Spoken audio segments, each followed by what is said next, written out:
നമസ്തേ, ഞാൻ ജയകുമാർ ശർമ്മ. നമ്മൾ അഗ്നികോണം എന്ന് കേട്ടിട്ടുണ്ടാവും അല്ലേ? ഈ അഗ്നികോണം എവിടെയാണെന്ന് പറഞ്ഞ് ചോദിച്ചിട്ടുണ്ട്. അഗ്നികോണം എന്ന് പറയുന്നത് കിഴക്കിനും തെക്കിനും ഇടയ്ക്കുള്ള ഭാഗത്താണ് അഗ്നികോണം എന്ന് പറയുന്നത്. അതായത് അവിടെ അഗ്നി സംബന്ധമായ കാര്യങ്ങൾക്കാണ് ഏറ്റവും പ്രാധാന്യം കൊടുക്കേണ്ടത്. അതുകൊണ്ട് തന്നെ നിങ്ങളുടെ വീടിന്റെ ഇലക്ട്രിക്കൽ സംബന്ധമായിട്ടുള്ള മെയിൻ സ്വിച്ച് പോലെയുള്ള ഭാഗങ്ങളൊക്കെ ഇരിക്കുന്ന ഭാഗം അവിടെ ആയിരിക്കണം.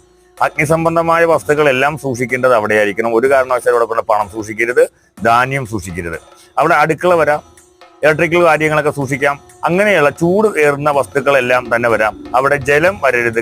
ജലവും അഗ്നിയും തമ്മിൽ വിപരീതമായ ഫലം ഉണ്ടാക്കുന്നത് കൊണ്ട് ആ ഭാഗത്ത് നിങ്ങൾ ഫ്രിഡ്ജ്, അതുപോലെ തന്നെ നമ്മുടെ വാട്ടർ ടാങ്ക് അല്ലെങ്കിൽ ജലം നിറയ്ക്കുന്ന സ്ഥലം, ഇതൊന്നും ആ ഭാഗത്ത് വരരുത്. കാരണം ആ ഭാഗം അഗ്നി സംബന്ധമായ കാര്യങ്ങൾ മാത്രമേ ആകാവുള്ളൂ. അതുകൊണ്ട് തന്നെ ആ ഭാഗത്ത് കിണർ വരുന്നതും ഏറ്റവും മോശമായ അവസ്ഥയാണ്. അവിടെ ഫ്രിഡ്ജ് പോലെയുള്ള ജലാശയങ്ങളോ വെള്ളം നിറയ്ക്കുന്ന ഭാഗങ്ങളോ ഒന്നും ഈ പറയുന്ന തെക്ക് കിഴക്ക് ഭാഗത്ത് വരരുത്. പകരം അടുക്കള വരാം, അഗ്നി സംബന്ധമായിട്ടുള്ള രാസവസ്തുക്കൾ സൂക്ഷിക്കുന്ന സ്ഥലങ്ങൾ വരാം.